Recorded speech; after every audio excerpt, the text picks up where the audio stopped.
안녕하세요. 7월 25일 토요일 새벽 예배 하나님 앞에 드리시겠습니다. 기도하겠습니다. 자비하신 하나님 아버지, 이 토요일 새벽에 저희들 하나님 앞에 모여 영상이지만 함께 기도하고 예배드리게 하심을 감사합니다. 오늘도 말씀을 통해 하나님의 음성을 듣고 살아계신 그 하나님의 계획과 뜻과 우리를 향한 하나님의 선하신 은혜들을 저희들이 순종하며 살아가는 복된 하루 되기를 예수님의 이름으로 기도드립니다. 아멘. 아멘. 토요일 새벽입니다. 한 주간 잘 지내셨죠? 예, 오늘 로마서 말씀 계속해서 지난 월요일부터 로마서 말씀 묵상하고 있습니다. 오늘은 로마서 2장 17절에서 29절 말씀 보시겠습니다. 그런데 그대가 유대 사람이라고 자처한다고 합시다. 그래서 그대는 율법을 의지하며 하나님을 자랑하며 율법의 가르침을 받아서 하나님의 뜻을 알고 가장 선한 일을 분간할 줄 알며 눈먼 사람의 길잡이요 어둠 속에 있는 사람의 빛이라고 생각하며 지식과 진리가 율법의 구체화된 모습으로 들어있다고 하면서 스스로 어리석은 사람의 스승이요 어린아이의 교사로 확신한다고 합시다. 그렇다면 그대는 남은 가르치면서도 왜 자기 자신은 가르치지 않습니까? 도둑질을 하지 말라고 설교하면서도 왜 도둑질을 합니까? 간음을 하지 말라고 하면서도 왜 간음을 합니까? 우상을 미워하면서도 왜 신전의 물건을 훔칩니까? 율법을 자랑하면서도 왜 율법을 어겨서 하나님을 욕되게 합니까? 성경에 기록한 바 너희 때문에 하나님의 이름이 이방 사람들 가운데서 모독을 받는다 한 것과 같습니다. 율법을 지키면 할례를 받은 것이 유익하지만 율법을 어기면 그대가 받은 할례는 할례를 받지 않은 것으로 되어 버립니다. 그러므로 할례를 받지 않은 사람이 율법의 규정을 지키면 그 사람은 할례를 받지 않았더라도 할례를 받은 것으로 여겨질 것이 아니겠습니까? 그리고 본래 할례를 받지 않았더라도 율법을 온전히 지키는 사람이 율법의 조문을 가지고 있고 할례를 받았으면서도 율법을 범하는 사람인 그대를 정죄할 것입니다. 겉모양으로 유대 사람이라고 해서 유대 사람이 아니요 겉모양으로 살갗에 할례를 받았다고 해서 할례가 아닙니다. 오히려 속사람으로 유대 사람이니가 유대 사람이며 율법의 조문을 따라서 받는 할례가 아니라 성령으로 마음에 받는 할례가 참 할례입니다. 이런 사람은 사람에게서가 아니라 하나님에게서 칭찬을 받습니다.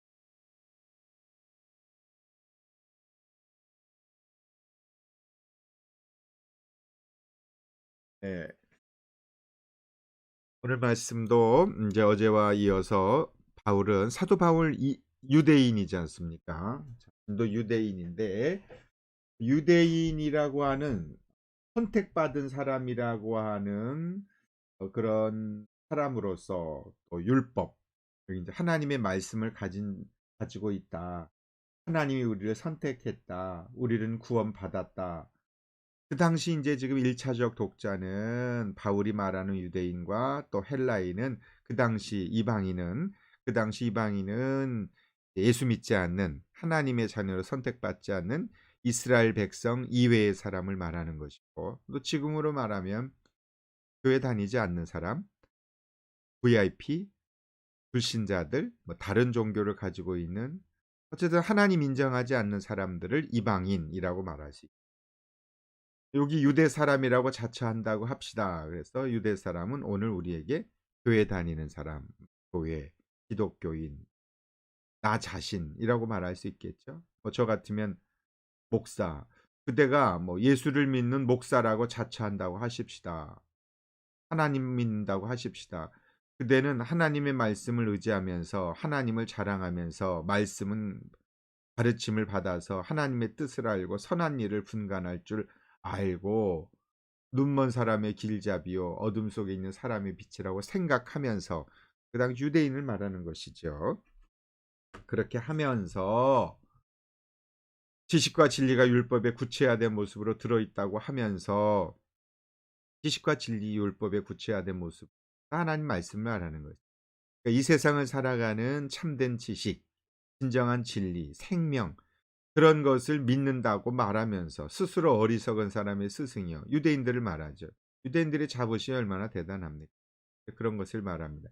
이렇게 하여튼 이렇게 자기 자신들의 민족적 자부심, 종교적 자부심이 대단한 너희들 유대인들, 우리 유대인들이라고 하면서도 그 말씀대로 살아가지 않는다면 그게 무슨 의미가 있겠느냐? 지금 바울은 그렇게 좀 항변하고 있는 거죠. 약간 비아냥거리는 조롱하는 뭐 말씀대로 살지도 않으면서 뭐 말씀을 가지고 있다고 그렇게 자랑하고 그러는 게 무슨 큰 의미가 있느냐? 지금 이야기를 하고 있는 거죠.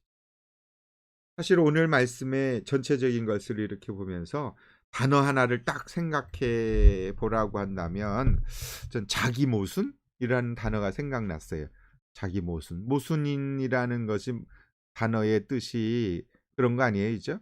한문에 뚫리지 않는 방패 팔고 무엇이든지 다 뚫는 창. 그렇죠? 그게 모순이라는 말의 의미인 거 아시잖아요.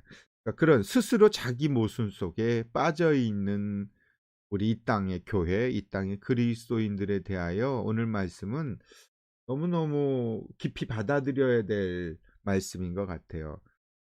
요즘 시대의 교회, 그리스도인 그러면 어떻게 막 존중하고 너무 귀해요, 소중해요, 아유 너무 훌륭해요 이런 말보다는 약간 좀 안티라고 그러죠. 조롱과 핍박을 당하는 경우들이 많아졌지 않습니까?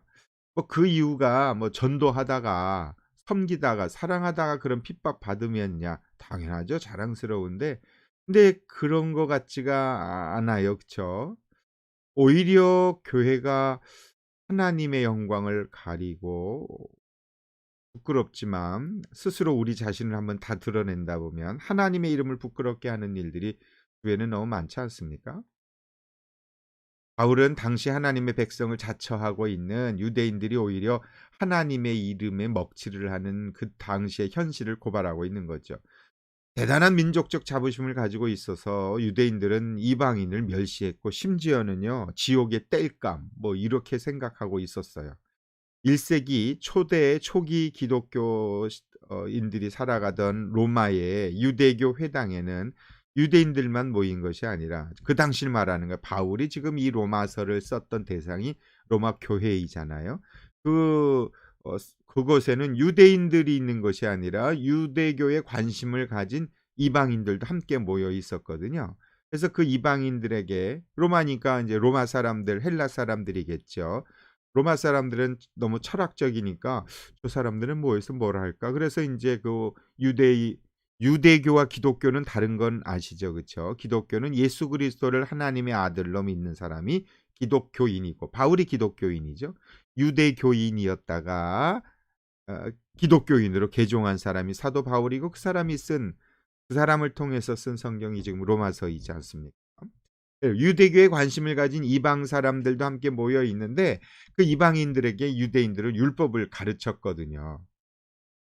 이방인들 중에는 탁월한 지성을 가진 사람이 율법을 따로 공부해 높은 수준의 지식을 갖추었다고 해도 유대인이 이방인에게 율법을 배우는 경우는 없었습니다.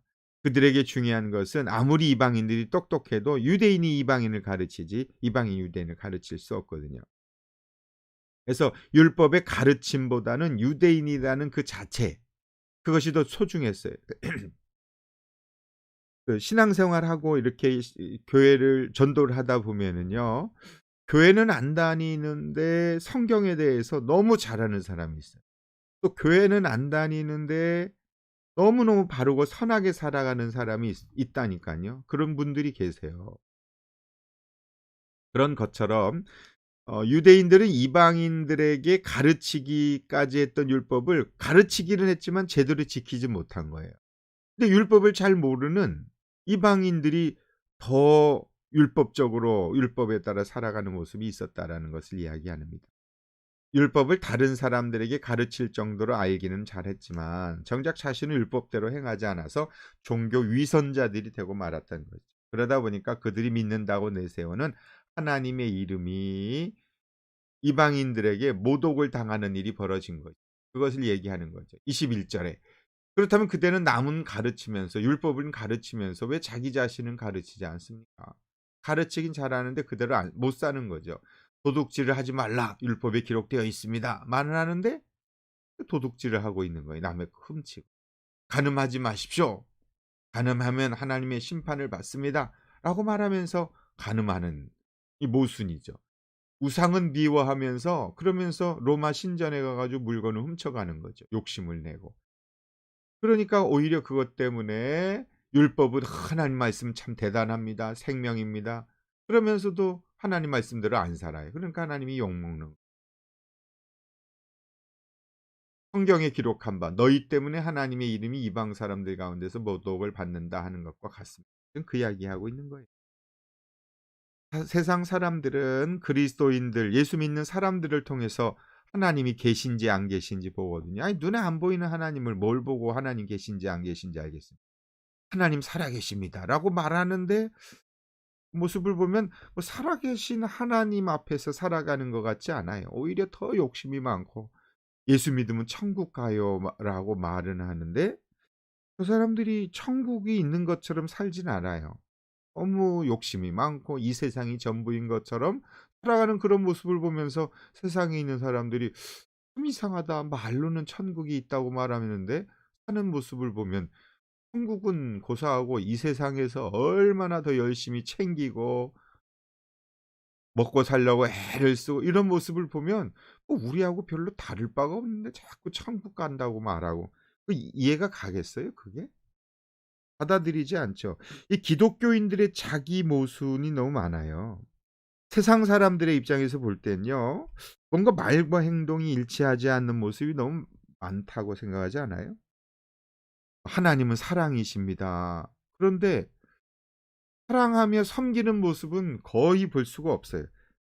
실제 사랑하는 모습은 없고요.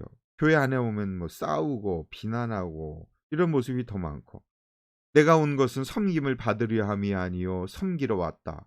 예수님의 말씀은 그렇게 이야기하는데 섬기는 모습은 거의 없어요. 아주 대접받으려고만 하고 섬김 받으려고만 하고 챙기려고만 하고 너무 이기적이야.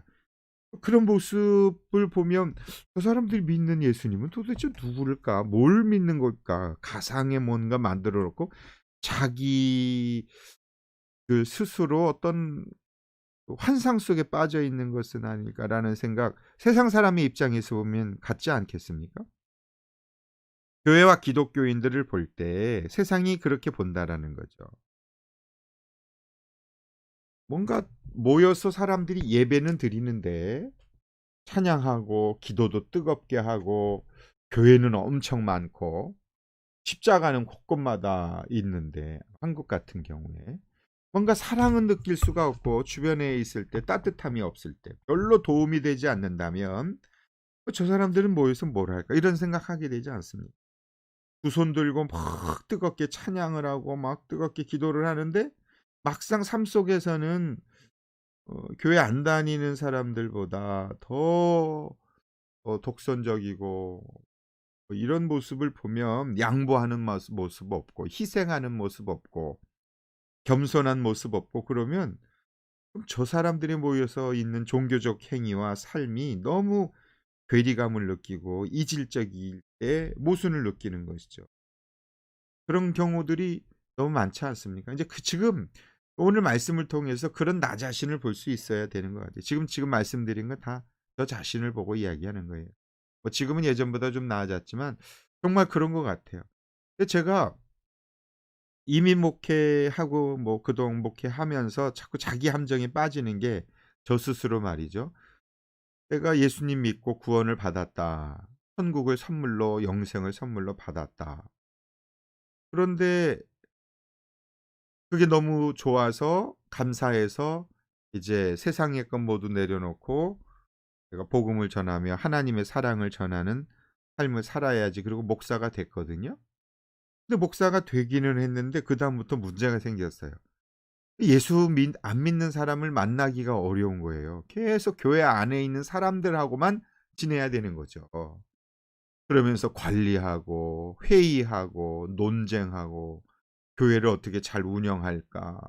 프로그램을 어떻게 잘 해서 이 사람들을 교회 안에 붙들어 놓을까? 헌금 많이 하게 할까?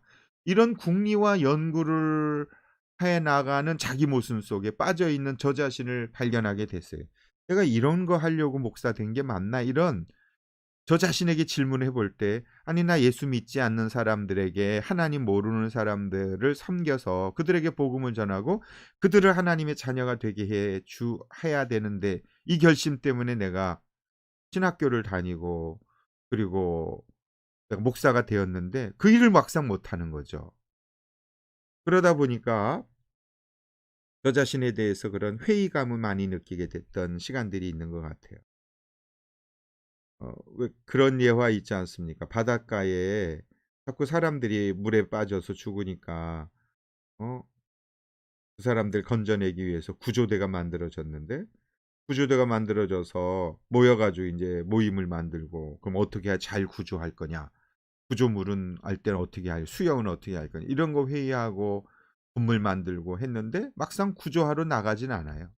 그냥 모여 가지고 테이블에 앉아 가지고 건물에 모여서 어떻게 구조할 거냐, 물에 빠진 사람들을 어떻게 인공호흡을 할 거냐, 이거 회의하고 교육하고 가르치는데 바다에서는 많은 사람들이 빠져 죽고 있거든요. 근데 그냥 회의만 하고 있는 거예요.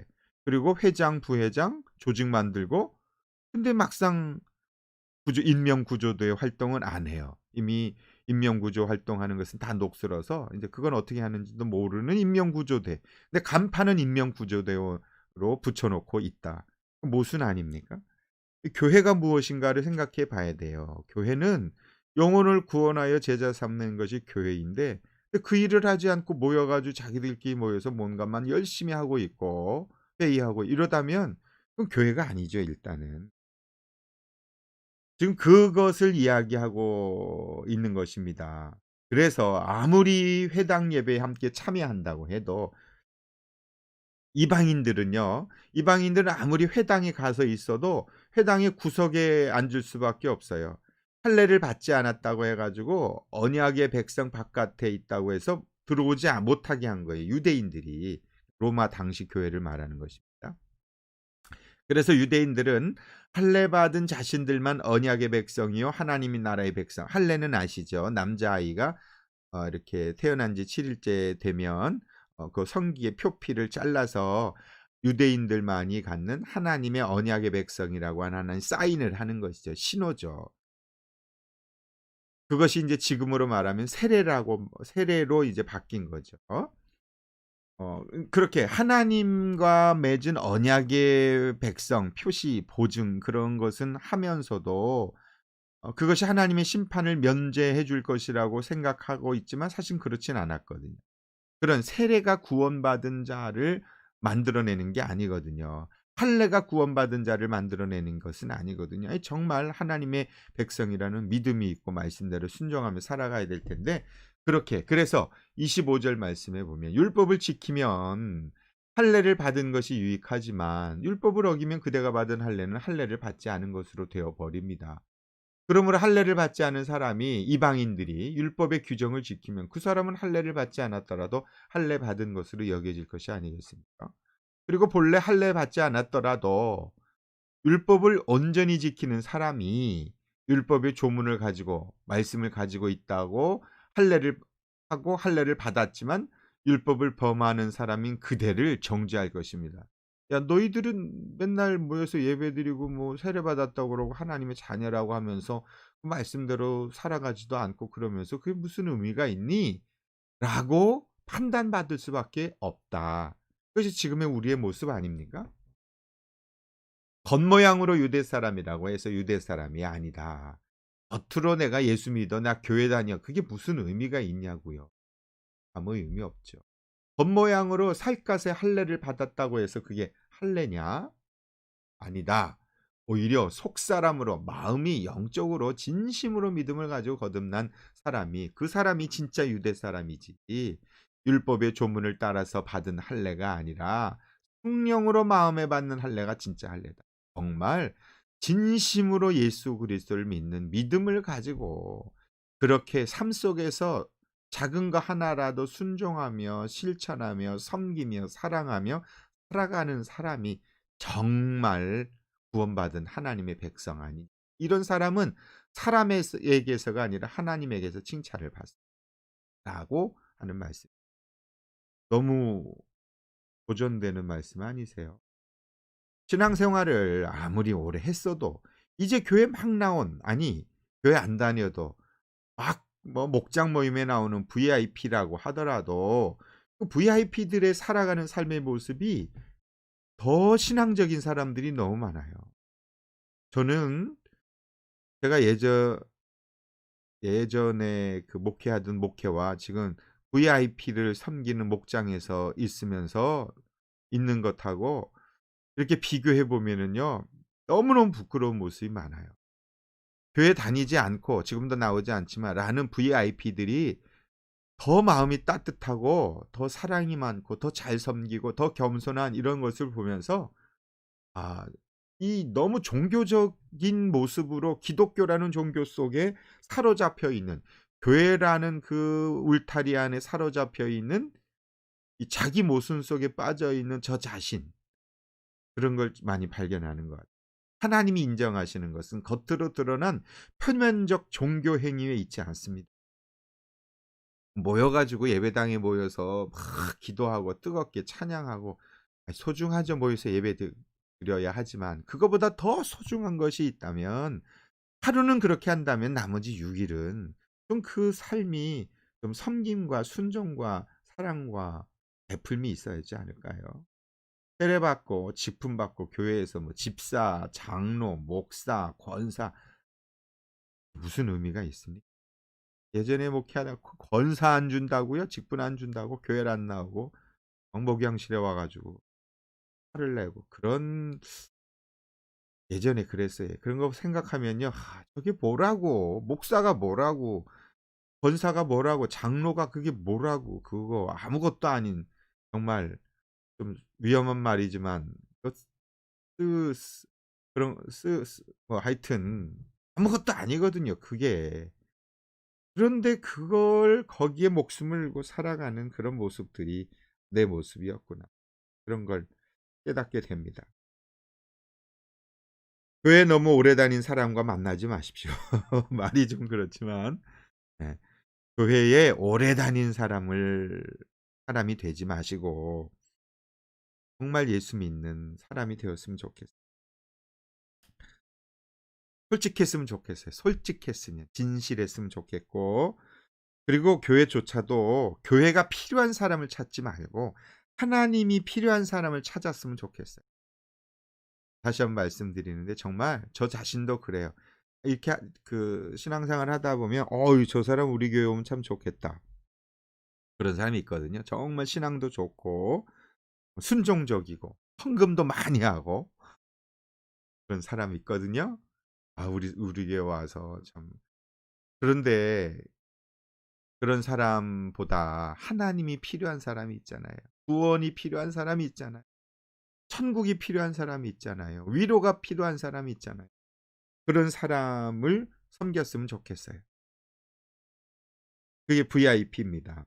그러니까 VIP란 내가 필요한 VIP가 아니에요. 하나님을 필요로 하는 사람, 그리고 하나님이 원하는 사람입니다. 교회가 복음 때문에 전도하다가 조롱받고 핍박받는 일은 별로 없음에 대해서 오히려 부끄러워해야 한다고 저는 생각합니다. 신실하게 주님을 섬기는 성도들이 많이 있어요. 그러나 우리가 이 오늘 말씀을 통해서 다시 한번 하나님 앞에서 어떤 모습으로 살아가고 있는 교회의 참모습의 회복, 그리스도인의 참모습의 회복이 필요하지 않겠습니까? 오늘 말씀은 참 도전이 되는 말씀입니다. 오늘 말씀을 통해 속사람으로 우리가 진심 어린 그리스도인이 되면서 살아가는 신앙인이 되었으면 좋겠고요. 그냥 겉으로 드러난 그런 신앙인이 아니라, 기독교를 종교로 가진 사람이 아니라 하루라도 참 신앙인으로 자기 모순에 빠지지 말고 자기 함정에 빠지지 말고 주님의 모습을 닮아가는 게, 주님처럼 사랑하고 섬기고 나누고, 그리고 그리고 이 놀라운 하나님의 은혜와 사랑을 삶 가운데서 실천하며 전하며, 그래서 '아 저 사람들은 정말 예수 믿는 사람인 것 같아. 저 사람들은 천국이 있는 사람들처럼 살아가는 사람들처럼 보여.' 이런 이야기를 들었으면 좋겠고요. 저 자신도 그래 '참 예수 믿는 사람입니다.'라는 이야기, 평가, 물론 이제 하나님에게서 칭찬을 받아야 하겠지만 겉으로 보여주려고 하는 것이, 예를 들면 그렇다는 말씀입니다. 그래서 속사람이 진심으로 거듭난 신앙인이 되었으면 좋겠고요. 그렇게 되려고 우리 한번 같이 애를 썼으면 좋겠습니다. 기도하겠습니다. 하나님 아버지, 우리가 하나님을 믿는다고 말하면서도, 천국을 바라보고 살아간다고 하면서도, 영생을 소유했다고 말하면서도 우리의 실제의 삶의 모습은 그렇게 살아가지 못하는 모습들이 너무나 많이 있습니다. 하나님, 겉으로 드러난 기독교라는 종교를 가진 사람이 아니라 진심 어린, 참으로 우리의 삶이, 우리의 마음이, 우리의 영혼이 거듭난 그리스도인으로서 그렇게 겸손하게 낮은 마음으로 순종하고, 그리고 섬기고 사랑하는 그런 참된 하나님의 자녀의 삶을 살아갈 수 있도록 저희들에게 은혜를 베풀어 주십시오. 예수님의 이름으로 기도드립니다. 아멘. 감사합니다. 연약한 게 많이 있죠. 그 모습 회개했으면 좋겠습니다. 하나님, 이런 모습이 너무 아직도 남아 있는데 이런 모습 잘 버려서 누군가라도 나를 보면 정말 진심 어린 기독교인이 될 수 그리스도인이 될 수 있도록, 주님의 제자가 될 수 있도록 우리를 변화시켜 주십시오. 하나님의 은혜가 필요하잖아요. 그렇죠? 하나님의 은혜를 구했으면 좋겠습니다. 그리고 여러분 주변에 혹 주님을 모르는 그런 사람이 있으면, 하나님 없이 살아가는 인생이 얼마나 마음이 황폐합니까? 정말 외롭지 않습니까? 그런 사람들에게 잘 섬겨서 그런 우리의 모습을 보고 주님 앞으로 나와 기도하는 역 되었으면 좋겠습니다. 내일 주일이거든요. 9시엔 영상 예배 드리고요. 11시 반에 칼람베일 공원에서 바베큐 하거든요. 날씨와 상관없이 하려고 합니다. 기도해 주십시오. 갑니다. 기도하십시다. 하나님 아버지,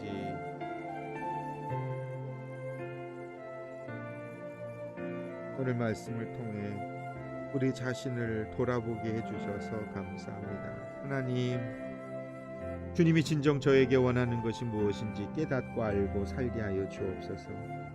얼마나 큰 교회 목사가 되느냐, 얼마나 많은 사람이 있느냐, 얼마나 여유롭고 넉넉하게 살아가느냐, 어떻게 하면 이 세상에서 잘 사느냐, 안락하게 사느냐, 평안하게